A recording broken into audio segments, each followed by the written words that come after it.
So guys, tumating kami dito sa Trees Residences sa may Fairview. Trees Residences, Tower 21, 133. Yan, nasa first floor lang kami.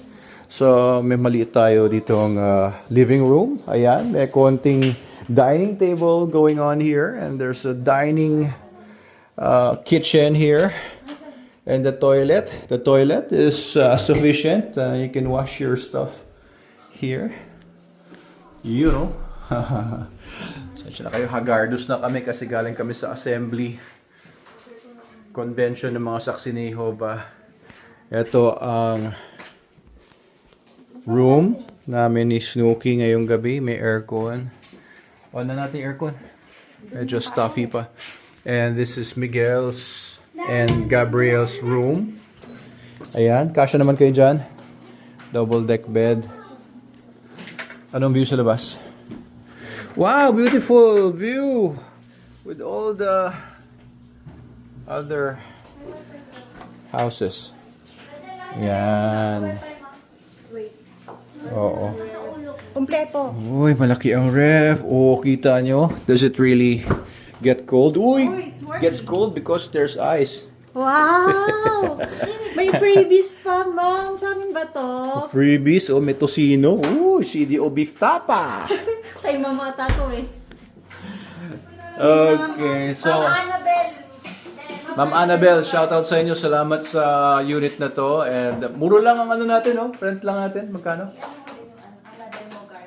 Please contact Annabelle Mogar. Please contact Annabelle Mogar for your needs and desires. Ay, needs lang pala. Anong tawag dito? Saan to de? Trees Residence, no? Oo, Trees Residence sa Fairview. If ever you need to stay in Fairview for a while. Magkano to, magkano rent natin? Ha? Malaki swimming pool nila. Hindi ko pa nakita eh. 2.5 2,500 per day? Per night? night. 2,500? Oh, kala ko 1 plus lang. 6 packs. Ang dami natin, no? Parang 2,500. studio type. 2,500. Ay, yung studio type na kila tatay, doon sa kabila kasi sila tatay, nandun sila sa Tower 11 naman. Magkano yung kanila, studio type? 2,000. 2,000? 500 lang ang difference? Hindi ako ano. Oh, so, ayan. So, Contact na lang si Annabelle. may TV, may wifi kaya dito? Meron, malakas. Ayan, sige. So, this is sufficient for our stay for the next couple of nights. Tapos sa labas, TV worship. sa labas nung compound, nun, daming buildings dito, parang China. It reminds me of China and Dubai when I was there. So, paglabas lang nung compound ay merong mga kainan. Kaya, doon kami kakain ngayong gabi. Gutom na ba kayo? Yes. Gutom na. So, magdi-dinner na lang kami sa labas. Pahinga lang ng konti, bihis lang konti, tapos punta na kami sa... thank you. Thank you, Adam. Maraming bilihan sa labas ng food. Punta lang kami sa labas. Yun lang muna. Okay, makakapagpahinga na after a whole day of just sitting on steel benches. Ayan. Ba't may microphone ako? Mukhang malinis naman. May nakasalubong si Miss Annabelle doon. Meron naman silang elevator pero nasa ground floor lang naman tayo. Kompleto sila sa mga security guards and ayan, sunod-sunod na mga buildings ito. Ganda ng parang park nila. Ayan, may mga trees nga. So kaya to Trees Residences, bawat building yata ay pangalan sa isang klaseng tree like cedar wood, oak, whatever. Ayan yung mga puno dito. So ang gagawin ko ngayon, pupunta ako sa sasakyan kasi ipapark ko yung sasakyan natin doon sa parking building. Yun, na medyo malayo daw dito. So ang ganda ng mga walkways nila. Oh. So dito may mga basement parkings din sila, but I think it's reserved for the residents kung halimbawa resident ka dito tapos may binili kang parking. So yung mga guests may separate parking building. Ayun, so maraming mga buildings. Hello, andun sa taas. Oo, so ayun, mga kasama din namin sa Angono. Dito rin sila magsistay.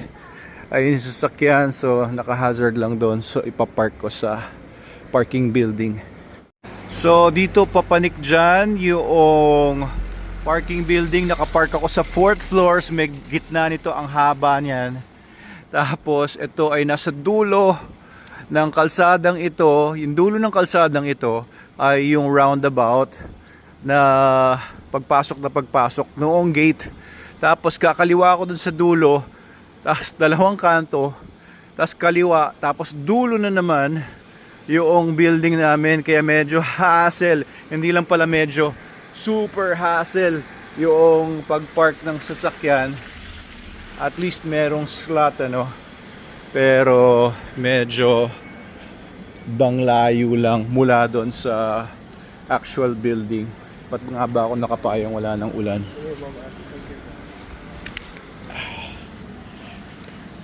So, ito again, it reminds me of Dubai. It reminds me of China. Ganito na yung mga bahay kasi doon. Parang mga tenement.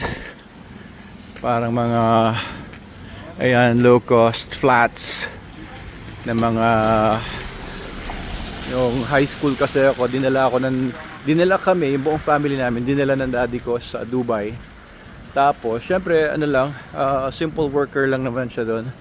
So, we were able to afford, ano lang, simpleng mga flats lang. We call them flats, here they call them condos. But it's the same, oops, ano yung tapakan ko? It's the same banana. May daan kaya dito, papunta dun sa lugar ko. Let's see.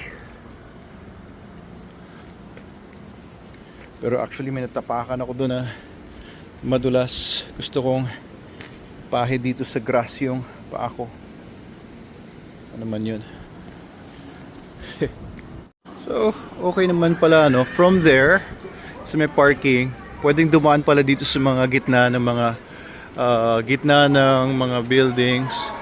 And makikita nyo na kagad dito yung pool. Mukhang okay naman yung pool. Parang kasing laki ng pool natin sa Manalo Resort Hotel. Ayan, there's a smaller pool here.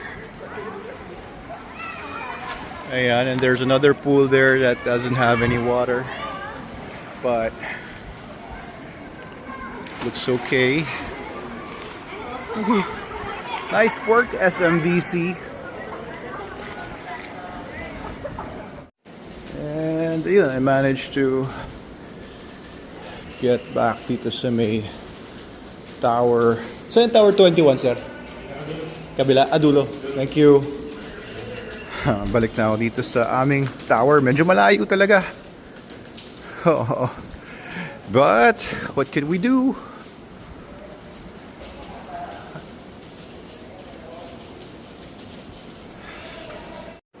So umaga na naglalakad ako dito sa gitna ng mga buildings sa Trees Residences.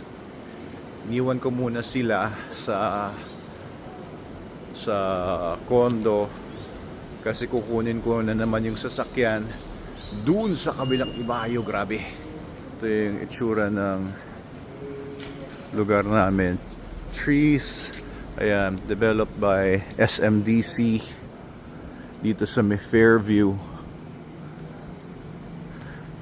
7 o'clock in the morning and Saturday ngayon, second day ng aming convention pala nila, and ayan, very quiet. There aren't many people outside, hindi kagaya kagabi. Parang kagabi ang daming tao. And we'll pass by the pool side ulit para makarating dun sa kabilang dulo, imbes na maglakad ako doon sa kalsada sa may harapan. So here is the pool side. Dun tayo galing sa may kabilang dulo. Ayan, makikita natin ngayon yung pool ng gabi. Kagabi, ang dami nagsiswimming dito. As in, so meron dalawang smaller pools dito.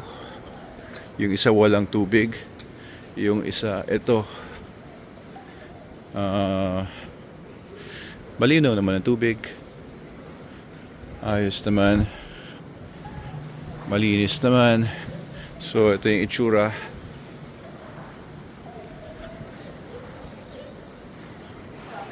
May nagsiswimming. Ayun, may dalawang nagsiswimming sa pool nila.